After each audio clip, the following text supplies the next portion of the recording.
सामुएल का दूसरा ग्रंथ अध्याय 12। नातान द्वारा दाऊद का बदसरनाम। प्रभु ने नातान को दाऊद के पास भेजा। नातान ने उसके पास आकर कहा, एक नगर में दो व्यक्ति रहते थे, एक धनी था और दूसरा दरिद्र। धनी के पास बहुत सी भेड़ बकरियां और गाय बैल थे।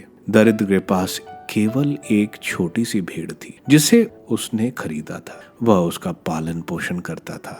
वह भेड़ उसके यहाँ उसके बच्चों के साथ बड़ी होती जा रही थी। वह उसकी रोटी खाती, उसके प्याले में पीती और उसके गोद में सोती थी। उसके लिए बेटी के समान थी। किसी दिन धनी के यहाँ एक अतिथि पहुंचा। धनी ने अपने यहाँ आए हुए यात्री को खिलाने के लिए अपने पशुओं में से किसी को भी लेना नहीं चाहा, बल्कि उसने दरिद्र की भेड़ छीन ली और उसे पकाकर अपने अतिथि के लिए भोजन का प्रबंध किया। दाऊद का क्रोध उस मनुष्य पर भड़क उठा और उसने नातान से कहा, जीवंत प्रभु की शपथ, जिस व्यक्ति ने ऐसा किया वह प्राण दंड के योग्य है। वह भेड़ का चौगुना दाम चुकाएगा, क्योंकि उसने ऐसा निर्दय काम किया है। नातान ने दाऊद से कहा, आप ही वह धनी व्यक्ति हैं। प्रभु इज़राइल का ईश्वर यह कहता है, मैंने तुम्हारा अभिषेक इज़राइल के राजा के रूप में किया। मैंने तुमको साउल के हाथ से बचाया। मैंने तुम्हें अपने स्वामी के घर और उसकी पत्नियां दे दी। मैंने इज़राइल तथा यूदा का घराना भी दिया, और यदि वह पर्याप्त नहीं तो मैं तुमको और भी देने के लिए तैयार हूँ। तो क्या तुमने प्रभु का तिरस्कार किया और ऐसा कार्य कर डाला जो प्रभु की दृष्टि में बुरा है? तुमने उरिया हित्ती को तलवार से मरवा डाला और उसकी पत्नी को अपनी पत्नी बना लिया है। तुमने उसे अम्मोनियों की तलवार से मारा है। इसलिए अब से तलवार तुम्हारे घर से कभी दूर नहीं होगी, क्योंकि तुमने मेरा तिरस्कार किया और उरिया हित्ती की पत्नी को अपनी पत्नी बना लिया। प्रभु यह कहता है, मैं तुम्हारे अपने घर से तुम्हारे लिए विपत्ति उत्पन्न करूंगा। मैं तुम्हारे देखते देखते तुम्हारी पत्नियों को ले जाकर तुम्हारे पड़ोसी को दे दूंगा, जो खुलेआम उनके साथ रमण करेगा। तुमने गुप्त रूप में यह काम किया है। मैं समस्त इज़राइल के सामने प्रकट रूप से यह करूंगा। दाऊद ने नातान से कहा, मैंने प्रभु के विरुद्ध पाप किया है। इस पर नातान ने दाऊद से कहा, प्रभु ने आपका यह पाप क्षमा कर दिया है, आप नहीं मरेंगे। किंतु आपने इस काम के द्वारा प्रभु का तिरस्कार किया, इसलिए आपको जो पुत्र उत्पन्न होगा वह अवश्य मर जाएगा। इसके बाद नातान अपने घर गया। बतशेबा के पुत्र का देहांत।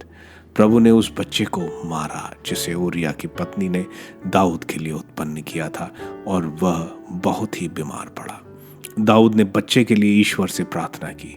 उसने कुछ भी नहीं खाया और वह अपने शयन कक्ष जाकर रात में भी भूमि पर सोता रहा। दरबार में वयोवृद्ध ने उससे अनुरोध किया कि वह भूमि पर सोना छोड़ दे, किंतु उसने उनकी बात नहीं मानी और उनके साथ भोजन करना स्वीकार किया। 7वें दिन वह बच्चा मर गया। दाऊद के सेवक उससे बताते हुए डर रहे थे कि वह बच्चा मर गया है। वे सोचते थे कि जब वह बच्चा जीवित था तब यदि हम उसे समझाते थे तो वह हमारी बात नहीं मानता था, तो अब हम कैसे कहें कि वह बच्चा मर गया है? यह सुनकर वह अपनी क्षति करेंगे। दाऊद ने देखा कि उसके सेवक आपस में कानाफूसी कर रहे हैं। इससे दाऊद को आभास मिला कि बच्चा मर गया है। तब दाऊद ने अपने सेवकों से पूछा, क्या बच्चा मर गया है? उन्होंने उत्तर दिया, हाँ, वह जाता रहा। तब दाऊद पृथ्वी पर से उठ बैठा। उसने स्नान किया, तेल लगाया और कपड़े बदलकर आराधना करने प्रभु के निवास गया। फिर घर लौटकर उसने भोजन मांगा। सेवकों ने खाना परोसा और दाऊद ने भोजन किया। उसके सेवकों ने उससे पूछा, आप यह कैसा व्यवहार कर रहे हैं? जब बच्चा जीवित था तब तो आपने उसके कारण उपवास किया और रोते रहे, और अब जब वह बच्चा मर गया है तब आप उठकर भोजन कर रहे हैं। उसने उत्तर दिया, जब तक वह बच्चा जीवित रहा मैंने यह सोचकर उसके कारण उपवास रखा और रोता रहा कि कौन जाने प्रभु मुझ पर दया करे और उस बच्चे को जीवित रहने दे।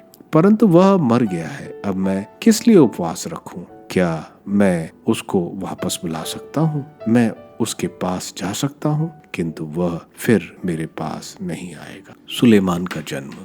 दाऊद ने अपनी पत्नी बेतशीबा को सांत्वना दी, फिर उसके पास जाकर उसके साथ संसर्ग हुआ। उसने एक बच्चे को जन्म दिया। उसने उसका नाम सुलेमान रखा। प्रभु उसको प्यार करता था और उसने यह बात नबी नातान द्वारा प्रकट की, जिसने प्रभु के कारण उसका नाम यदीदा प्रभु प्रिय रखा। अमोनियों पर दाऊद की दूसरी विजय। योआब ने अमोनियों के नगर राबा पर आक्रमण कर राजकीय किले पर अधिकार कर लिया। योआब ने दूतों द्वारा दाऊद को यह कहला भेजा, मैंने राबा पर आक्रमण किया और उसकी जल आपूर्ति के स्थान पर अधिकार कर लिया। अब आप शेष सैनिकों को एकत्र करें और नगर को घेर कर अपने अधिकार में ले लें, जिससे मैं स्वयं नगर पर अधिकार न करूं और वह मेरे नाम से न पुकारा जाए। इसलिए दाऊद ने सारी सेना एकत्रित कर और राबा जाकर उस पर आक्रमण किया और उसे अपने अधिकार में कर लिया। उसने राजा के सर का मुकुट ले लिया।